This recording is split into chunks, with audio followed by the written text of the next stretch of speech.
오늘부터 실전 글쓰기, 특히 미국 대학 메인 에세이 쓰기 시작합니다.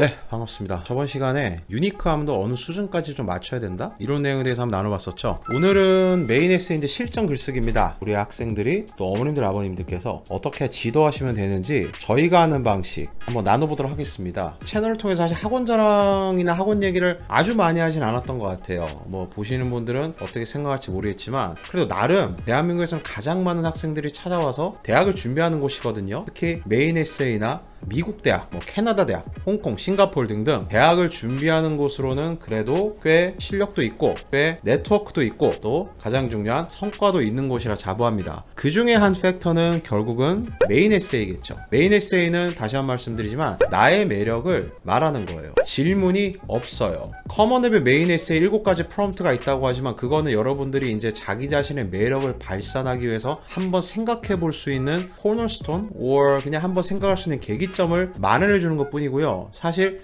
질문이 없는 질문입니다. 그냥 나의 매력을 잘 써야 되는. 자, 이걸 누가 읽죠? 미국 대학들이 읽습니다. 미국 대학에서도 누가 읽습니까? 입학처에 근무하시는 애드미션 오피서들이 읽습니다. 이분들은 대부분 20대의 평범한 백인, 흑인, 미국인 친구들인 경우들이 많습니다. 이들이 좋아하는 글쓰기는 우선 기억하셔야 되는 거는 Keep it simple and straightforward, 줄여서 KISS라고 표현하거든요. 한국 자소서는 어떻게 쓰는 건지에 대해서는 저는 전문가가 절대 아닙니다. 잘은 모르지만 적어도 미국 입학사정관들은 simple and straightforward 되어 있는 글들, 그러니까 짧은 글들을 좋아한다는 거예요. 여러분들 SAT 준비 많이 하시죠? 아니면 부모님들, 아버님들, 자녀분들 SAT 준비 많이 시키실 텐데 거기 지문에 있는 글들 보면요, SAT로 예로 들게요. 거기 보면 파운딩 페이퍼 같은 옛날 글들은 글이 되게 깁니다. 한 문장이 이렇게 콤마도 많이 들어가고 굉장히 길어요. 하지만 요새 글들인 사이언스 패시지라든가 소셜 사이언스 패시지 보게 되면요, 글의 길이가 길지 않아요. 간략합니다. 받아들이는 사람들이 읽기 편합니다. 그런 글이 좋은 글이에요. 또 다른 예로 좀 들어볼게요. Keep it simple and straightforward 할 때 제가 많이 소개해드리는 작가는 말콤 X입니다. 말콤 X라는 분은 흑인 인권 운동을 하셨고 마틴 루터 킹이 흑인 인권 운동의 천사 같은 분이라면 말콤 X는 약간 배드보이 이미지가 있거든요. 저는 그분의 글을 더 좋아합니다. 이건 입학 사정관들 중에서 한 분도 저에게 전해주셨던 얘기인데 그분의 글은요, 강력하지만 짧아요.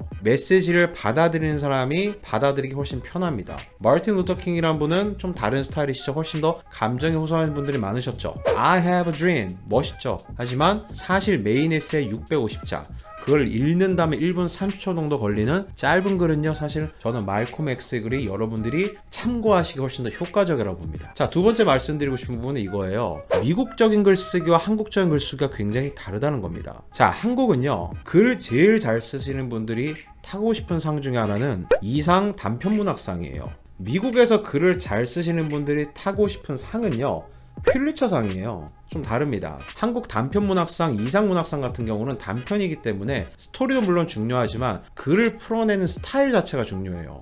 사실 한글은 굉장히 예쁘지 않습니까? 하나의 색깔, 예를 들어 노란색을 표현하는 단어가 몇십 가지가 되는 엄청난 언어입니다. 영어는 그렇지 않아요. 물론 yellow, pale yellow 몇 가지 붙일 수는 있겠지만 사실은 스타일적으로 되게 예쁜 언어라고는 한국말에 비교해서는 생각하지 않습니다. 황소년의 소나기라든가 이런 것들 얼마나 예뻐요. 퓰리처 상을 받는 글들은요, 반대로 예를 들어서 그 글이 퓰리처에 맞는다기보다는 여러분들이 좀 많이 알만한 이그젬플을 갖고 오자면 댄 브라운의 다빈치 코드를 들을 수가 있습니다. 댄 브라운의 다빈치 코드를 원문을 읽으시면은 글이 굉장히 예쁘다든가 스타일리시하다는 것보다는 되게 담백하게 메시지를 전달하고 뭔가를 표현하는데 뛰어난 글이란 걸 알 수가 있어요. 그 글을 우리나라식으로 바꾸면은 아마 이상 문학상은 받지 못할 거거든요. 하지만 우리의 독자들은 다시 한 말씀드리지만 한국인 분들이 아니에요. 미국 분들, 대학에 근무하시는 입학 사정관 분들이잖아요. 자, 이 영상 제가 이제 그 시청자 분석 같은 거 보게 되면 어머님들, 아버님 참 많이 보시는데 그럼 도대체 미국적인 글쓰기를 배울 만한 좋은 글은 무엇이냐?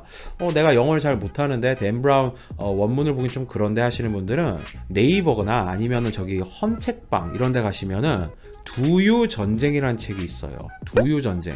제가 이거 작가분 성함은 까먹었는데 국어 국문 가르친 교수님께 쓰신 단편 모음집에 있는 책인데 내용이 뭐냐 뭐냐면요, 두유가 그 마시는 두유가 아니라 머릿기름이에요.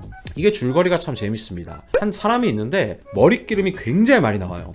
어느 정도냐면은 미국에서 1년 동안 쓸 수 있는 원유량이 머리에서 나온대요.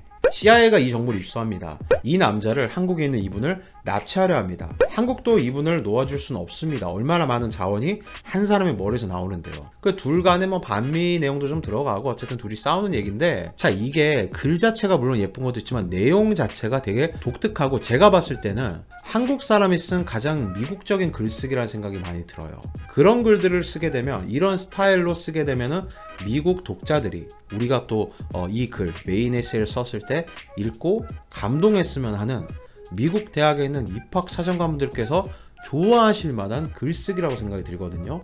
참고하시면 좋을 것 같아요. 이 영상을 보시면서 이제 앞으로 메인 에세이를 쓰게 될 우리 시니어 분들, 혹은 시니어, 라이징 시니어 자녀분들을 데리고 있는 우리 학부모분들은 한국 글쓰기와 또 한국에서 좋아하는 글쓰기랑 미국이 다르다는 거, simple and straightforward 하면서도 이들이 좋아하는 스타일로 좀 만져줘야 된다는 거, 요 정도는 꼭 이 영상을 통해서 아셨으면 좋겠습니다. 다시 한번 말씀드리지만 우리는 예술을 하고 싶은 게 아니에요. 우리는 기술자예요. 대학 입학 사정관들, 어드미션 오피스에 일하는 어드미션 오피서들이 읽고 감동하고, 이 학생 탐나는데? 이 학생 매력적인데? 라는 메시지를 보고 싶은 거지, 또 그렇게 하기 위해서 얘들이 좋아하는 글들이나 단어들, 스타일들을 쓰고 싶은 거지 셰익스피어를 만들자는 게 아니에요. 오늘 내용 꼭 기억하시고, 다음 시간에는 여러분들이 메인 에세이에서 많이 저지르는 실수 10가지 한번 다뤄보도록 하겠습니다. 감사합니다.